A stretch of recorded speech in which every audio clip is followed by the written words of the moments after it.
The snow fell like ash over the Belgian countryside, each flake a whisper of winter's cruelty. It was December 1944, and the world had learned to measure time not in hours, but in heartbeats, each one uncertain, each one precious.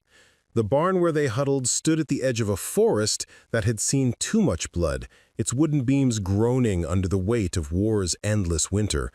Preparing and narrating this type of story took us long efforts and hard work, so if you are enjoying the story, please consider subscribing to our channel.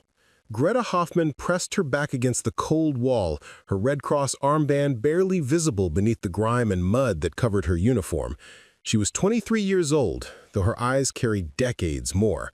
Beside her, Elsa trembled, not from cold alone, but from the dawning realization that everything they had believed about this war, about their enemy, about themselves, was about to shatter like ice beneath uncertain feet. "They'll shoot us," Elsa whispered in German, her breath forming small clouds in the frigid air. "What combatants now? That's what they'll say." Greta didn't answer. She was watching the American soldiers who guarded the barn's entrance, their rifles held with the casual alertness of men who had stopped sleeping deeply months ago. Beyond them, through the partially open door, she could see other prisoners, German soldiers, most of them boys, really, their faces blank with exhaustion and defeat. The Battle of the Bulge had turned, and with it, their entire world. It had been 3 days since their field hospital was overrun. 3 days since Greta had been bandaging a young Wehrmacht corporal's leg wound when the American tanks rolled through the morning mist. 3 days since she'd realized that the stories they'd been told about the savage Americans, about their hatred of all things German, might have been as false as the promises of quick victory. The barn door scraped open wider, and a figure entered that made Greta's breath catch. It was a woman. An American woman in an olive-drab uniform, her helmet tucked under one arm, dark hair pulled back in a practical bun. She carried a clipboard and moved with the efficient grace of someone who had learned to navigate chaos with purpose. Behind her came 2 more women, also in American uniforms, their faces lined with the same exhaustion that Greta recognized in every mirror. "Captain Sarah Mitchell," she introduced herself in German, her accent thick but comprehensible. She looked directly at Greta, then at Elsa, her brown eyes neither hostile nor sympathetic, simply assessing. "Army Nurse Corps. We need to determine your status and get you processed." Greta straightened, finding some remnant of dignity despite the mud kicking her stockings and the fact that her coat had been lost during the chaotic retreat. "We are medical personnel," she said in careful English, surprising herself with the steadiness of her voice. "Protected under Geneva Convention. We treated everyone, your soldiers too, when they were brought to us." Something flickered in Captain Mitchell's expression. Recognition, perhaps, or respect. She nodded slowly. "That's what we heard, but there are protocols, questions that need answers." She paused, her gaze dropping to Greta's feet. "Jesus, where are your boots?" The question, so mundane amid such enormous circumstances, caught Greta off guard. She looked down at her own feet, wrapped in strips of cloth that had once been a bedsheet. I gave them to a patient. A boy with frostbite. His feet were worse than mine." Captain Mitchell's jaw tightened. She turned to one of the women behind her, a shorter nurse with red hair and freckles that stood out starkly against her pale skin. Her name tag read Barnes, and her eyes held something that Greta hadn't expected to see in this barn, in this war, in this moment of captured defeat. Hope. Elsa grabbed Greta's arm. "Don't," she hissed in German. "It's a trick. They want to identify us and mark us as collaborators." But Greta was watching Lieutenant Barnes unpack the bundle. There were bandages, sulfa powder, a pair of worn but serviceable boots, and beneath them, folded with careful precision, 2 coats, American issue, thick wool that promised warmth against the killing cold. "We've got 60 wounded in the church basement," Captain Mitchell continued, her voice lower now, stripped of command formality. "Mixture of ours and yours. The battalion surgeon is operating around the clock, but we need skilled hands. We need nurses who understand that blood is just blood, wounds are just wounds." The barn seemed to hold its breath. Outside, artillery rumbled in the distance. Someone's war, someone's death, rendered abstract by miles and cold. Greta thought of the boy whose feet she'd saved with her boots, wondered if he was still alive, if he was somewhere in that church basement, if mercy was ever truly wasted. "What about the others?" Greta asked, gesturing to the huddled forms of German prisoners visible through the door. "The soldiers."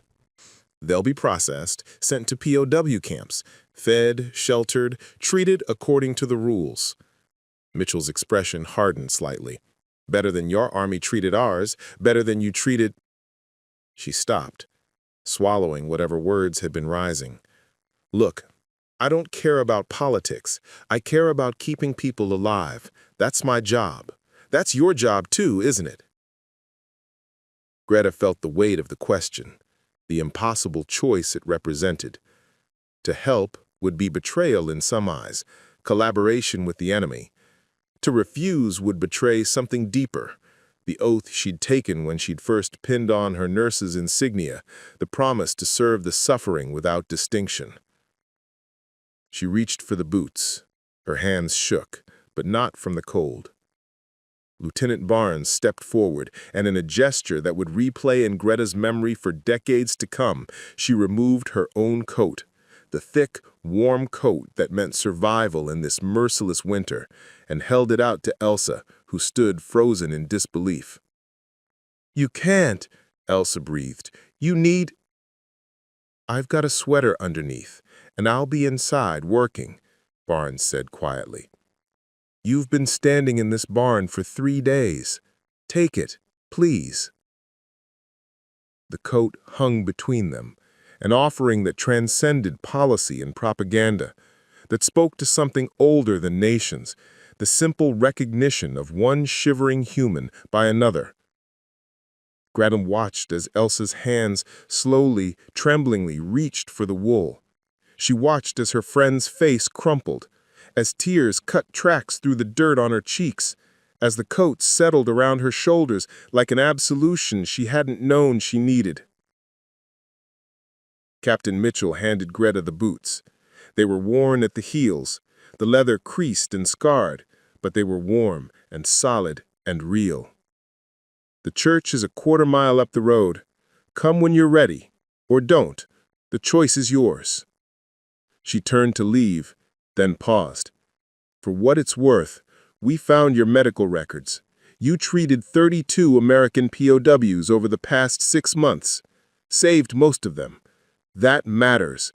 Whatever else happens in this war, that matters." They left then, the 3 American nurses walking back into the snow that had begun to fall more heavily, their footprints quickly filling with white. Greta sat on the cold barn floor and pulled on the boots, lacing them with fingers that had forgotten the simple luxury of protected feet. Beside her, Elsa wrapped the coat tighter, her body still trembling but from something other than cold now, from the shock of kindness in a world that had forgotten how to be kind. "I don't understand," Elsa whispered. "We're Germans. We're the enemy. Why would they—" "Because they're nurses," Greta said softly, standing in her gifted boots, feeling the solid earth beneath her feet for the first time in days. "Just like us." Outside, the war continued its grinding arithmetic of death and survival. But in that barn at that moment, something else had been calculated, a different kind of equation, where humanity weighed more than hatred, where 2 women stood warmer than they had been. And the price of that warmth was simply the recognition that suffering doesn't speak German or English. It simply screams. Greta looked at Elsa, at the question in her eyes, at the coat that hung around her shoulders like borrowed grace. Then she looked toward the door, toward the snow and the church, and the wounded who waited beyond ideology for hands that knew how to heal. "Come on," she said, her voice steady now, certain. "We have work to do." The walk to the church felt longer than a 1/4 mile. Each step in her new boots reminded Greta of the transaction she'd made. Not a transaction of goods, but of trust, which was far more valuable and far more dangerous.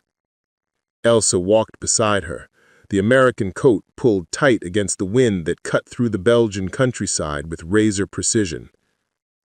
They had been nurses for different reasons, Greta remembered. She had joined because her father, a doctor in Hamburg, had instilled in her the belief that medicine was a calling that transcended all else. Elsa had joined to avoid factory work, to escape the bombed-out shell of her Berlin neighborhood where nothing grew anymore except fear and hunger.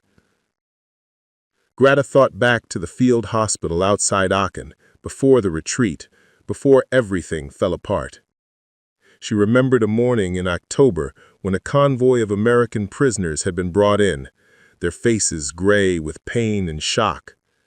The SS guards wanted them left to die, claimed they were wasting precious supplies.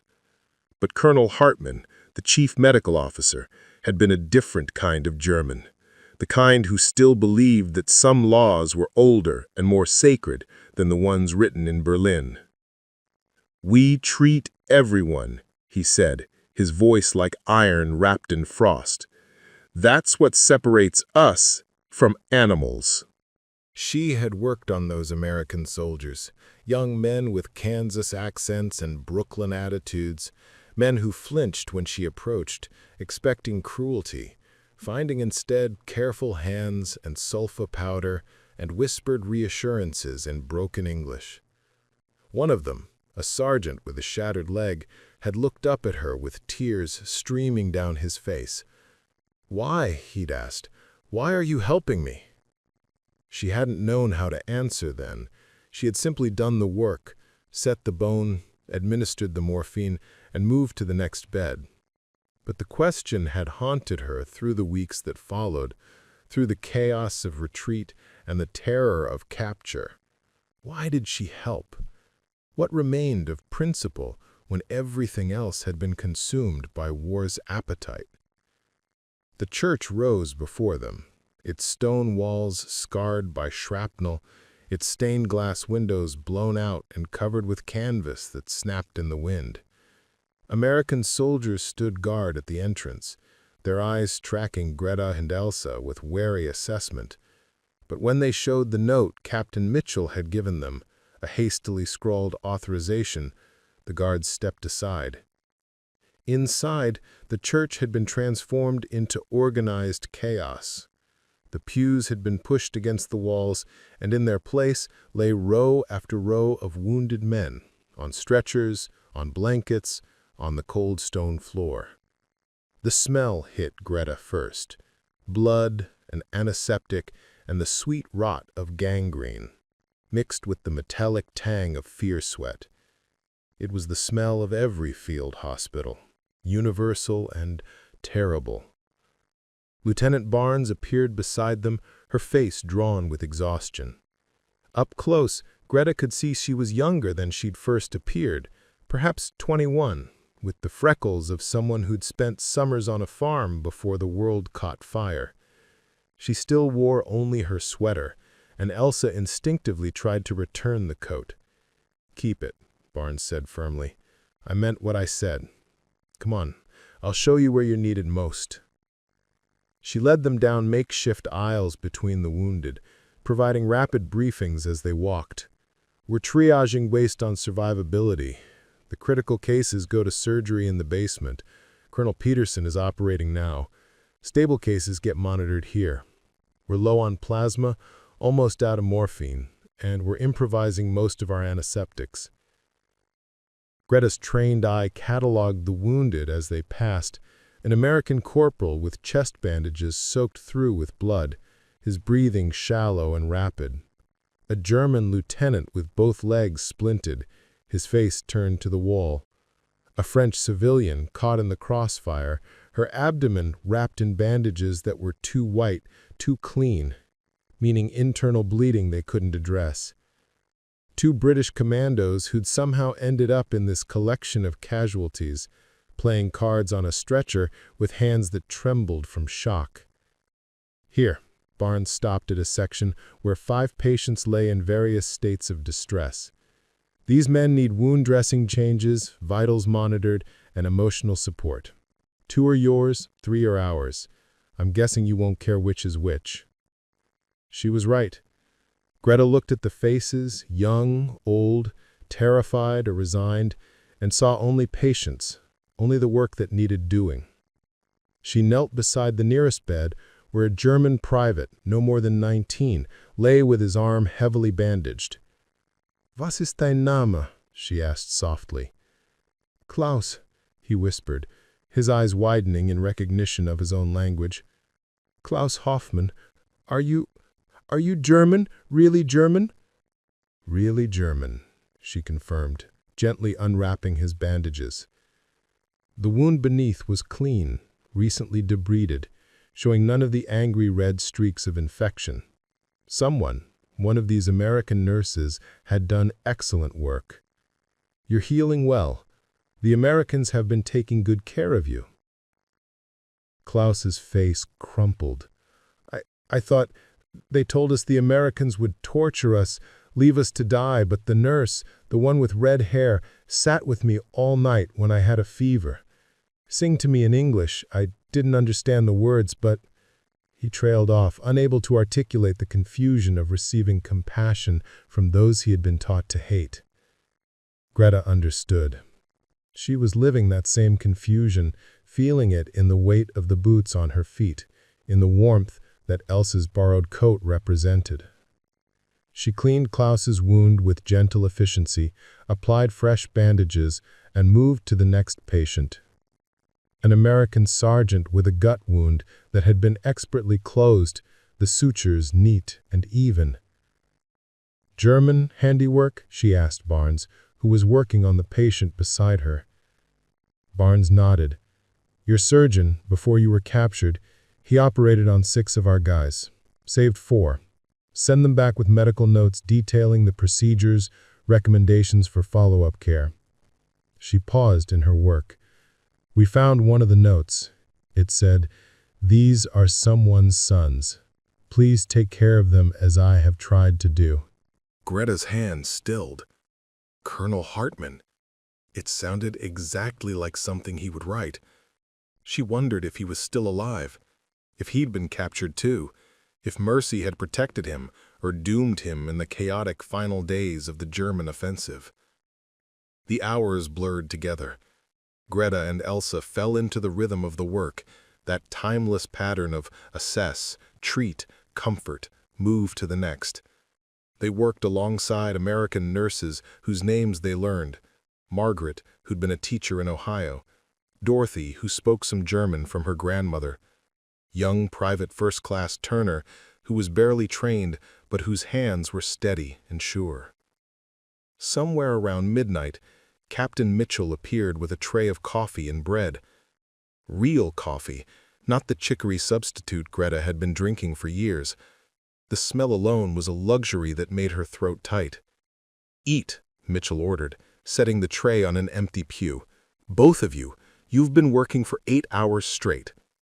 Greta wanted to refuse. There were patients still needing care, wounds to dress, fevers to monitor. But her body betrayed her, reaching for the bread with hands that shook from more than exhaustion. She bit into it and tasted butter, actual butter, and nearly wept at the forgotten richness of it. Elsa sat beside her, both of them perched on the ancient wood of the church pew, surrounded by suffering, but somehow, impossibly, at peace.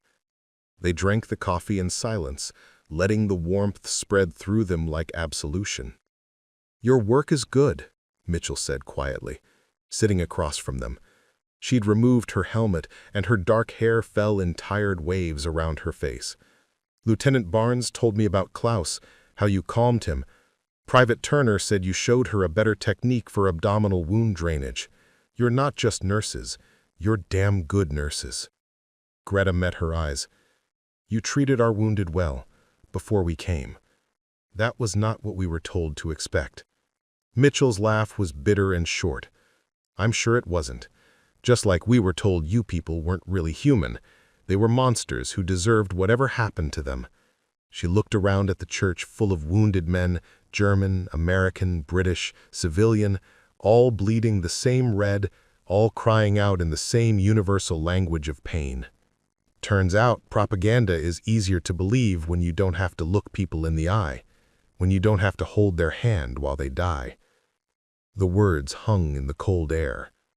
Outside, the wind had picked up, and somewhere in the distance, artillery continued its percussive argument. But in the church, in this temporary sanctuary, something else was being built. Not peace, exactly, but recognition. The acknowledgement that humanity could be found in the strangest places, between the strangest people, in the midst of the strangest circumstances. "I was there," Greta said suddenly, the words spilling out before she could stop them. "In Hamburg, when the firestorm came. July 43. The British bombers, so many of them, like stars falling. I was still in training, working at the civilian hospital. We couldn't save them fast enough. People melted to the pavement. Children suffocated in the shelters. 40,000 dead in 3 days." She didn't know why she was telling this story, not to these women, not to the enemy, but it poured out anyway. Perhaps because she'd been carrying it for too long, perhaps because the boots on her feet and the coat on Elsa's shoulders had opened some doors she couldn't close.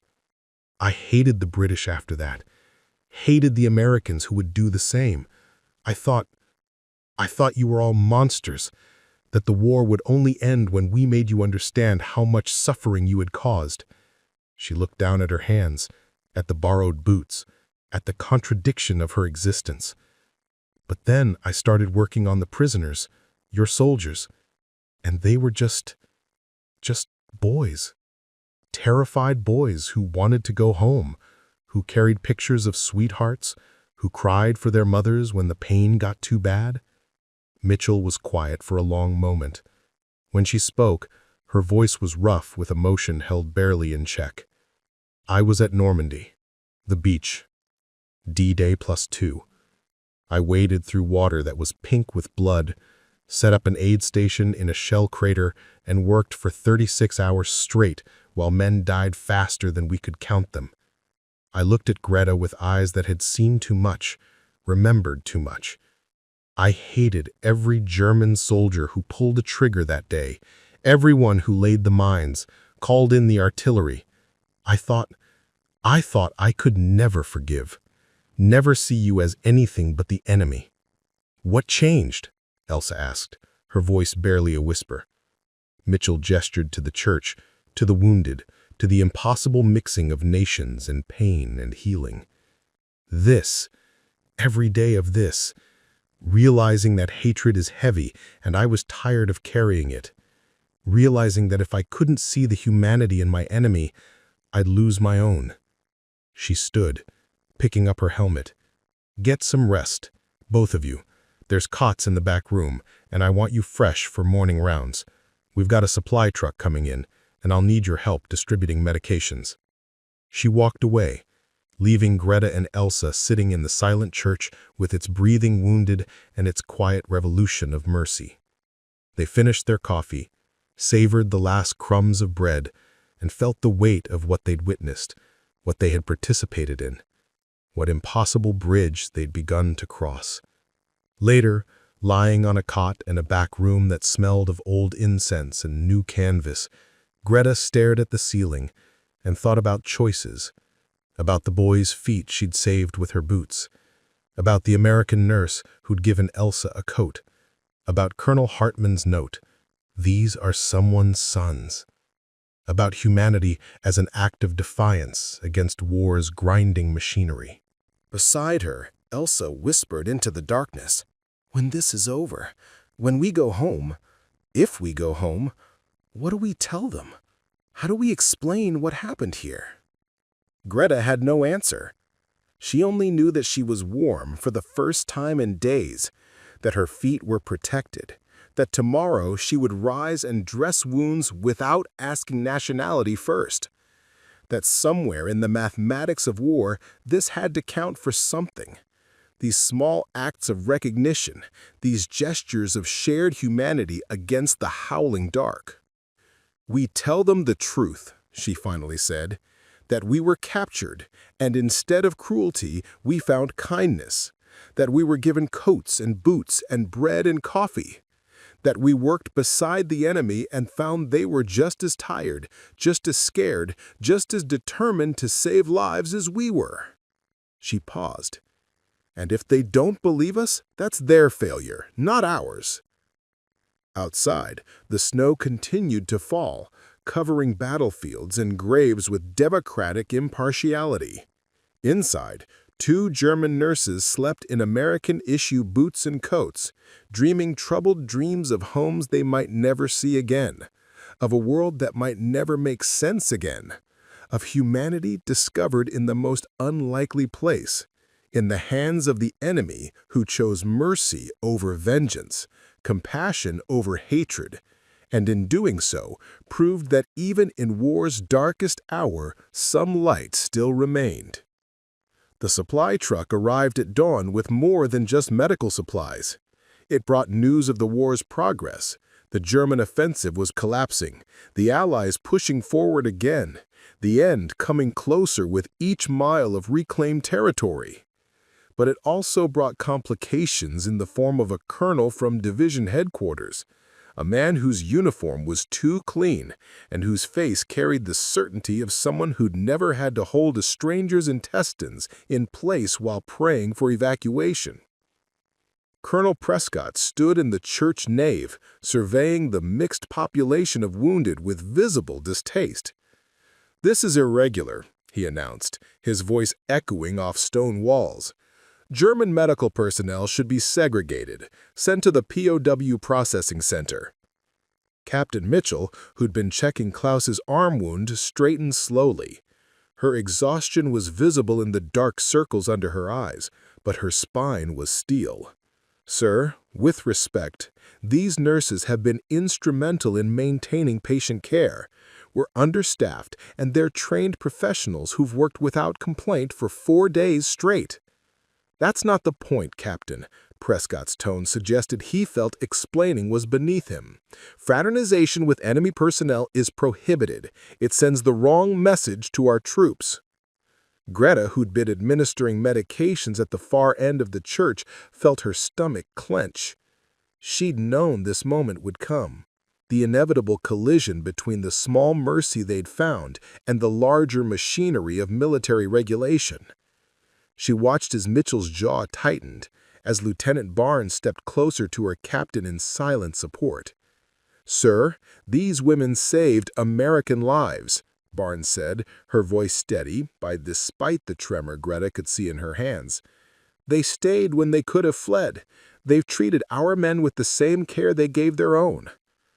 "I'm sure they're lovely people," Lieutenant Prescott's sarcasm cut like broken glass, "but regulations exist for a reason. This isn't a charity hospital. It's a war zone. These Germans are to be transported to the POW center immediately." A murmur rippled through the wounded, both German and American. Greta saw the American sergeant she'd treated yesterday, the one with the gut wound, struggle to sit up on his stretcher. "Sir," the sergeant's voice was weak but determined, "that German nurse there, the tall one, she stayed up all night keeping pressure on my bleeding when everyone thought I was done for. She didn't have to do that. She could have let me die." Prescott turned his cold gaze on the sergeant. "Your gratitude is noted, soldier, but this isn't a debate." "Then maybe it should be," Captain Mitchell said quietly.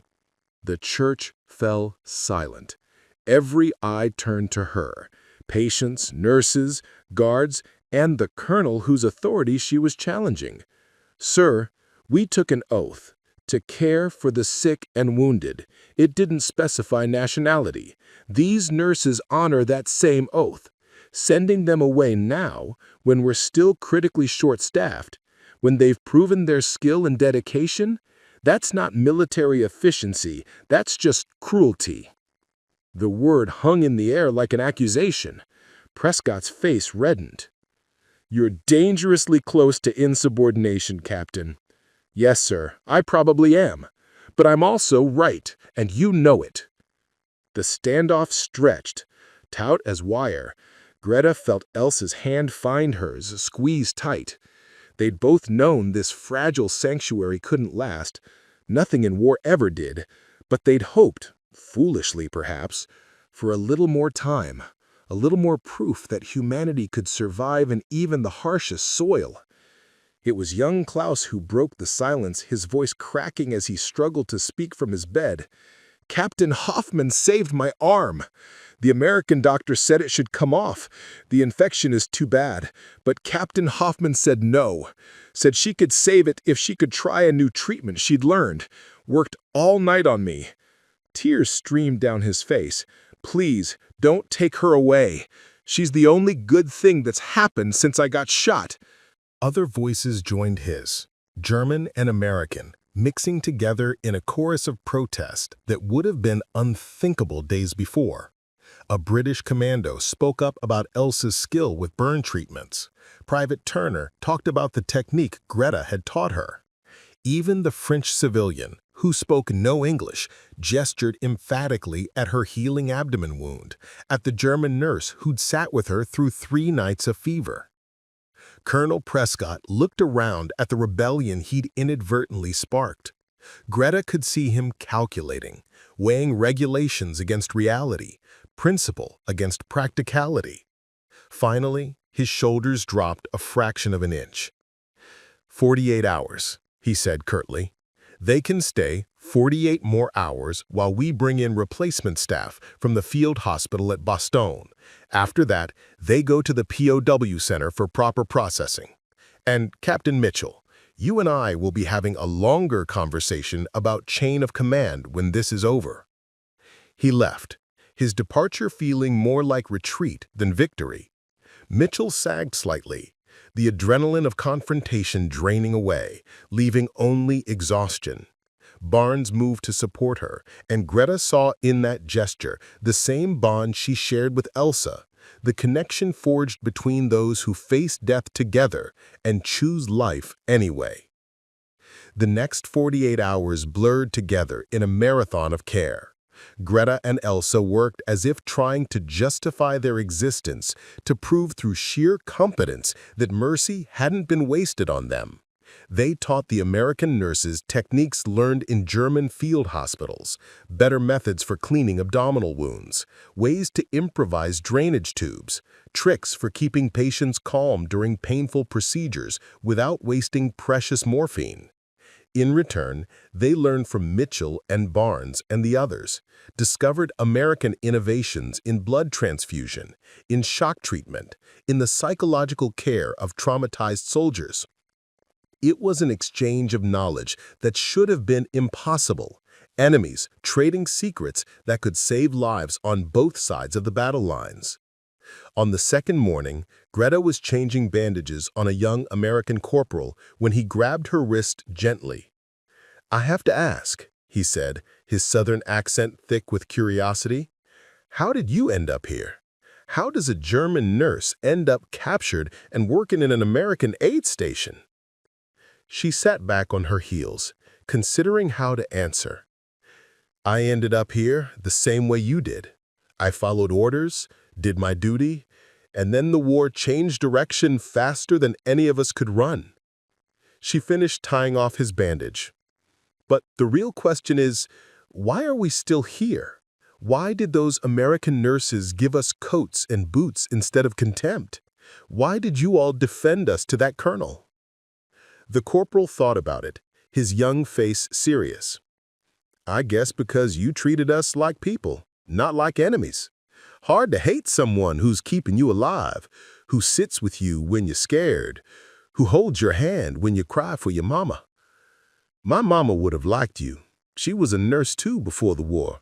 Used to say that healing was the only work that mattered, the only thing that lasted after everything else turned to dust." Later that day, a German prisoner being transported through asked to speak with Greta. He was an officer, a major from a panzer division, and his eyes held the hard certainty of ideology. "Traitor," he hissed when she approached, "working with the enemy, betraying the fatherland." Greta felt the word like a slap, but she met his gaze steadily. I'm a nurse, Her Major. I treat the wounded. That's not betrayal, that's my oath. You wear their boots, their coats. You smile at them, work beside them like comrades. His voice dripped with contempt. When we win this war. We're not winning this war, Greta said quietly, cutting him off. The truth of it sat between them, undeniable. Look around you. We're the ones in chains, being transported to prison camps. They're the ones with warm coats and full supply trucks. Whatever we were fighting for, whatever we believed, it's over. The only question left is what kind of people we'll be when it ends. The Major spat at her feet, but had no answer. Greta walked away feeling neither proud nor ashamed, just tired. Tired of war, tired of hatred, tired of the endless calculation of loyalty and betrayal. She returned to the church, to the work, to the simple algebra of sutures and bandages, where the equations at least made sense. On their final night, Captain Mitchell gathered all the nurses in the back room, American and German, together. She had found a bottle of schnapps somewhere, and she poured small measures into tin cups with the solemnity of communion. To those we couldn't save, she said, raising her cup. To those we could, Lieutenant Barnes added. Greta found herself standing, cup raised, tears streaming down her face as she spoke words she didn't know she had been holding. To mercy, to the enemy who became friends, to the impossible thing we built in this church. They drank together. The burn of alcohol, small compared to the burn of emotion, of transformation, of recognizing that something profound had happened in this place that would ripple outward in ways they couldn't yet measure. Preparing and narrating this type of story took us long efforts and hard work, so if you are enjoying the story, please consider subscribing to our channel.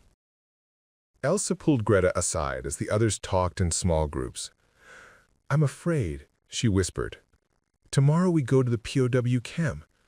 What if this was the only kindness we'll find?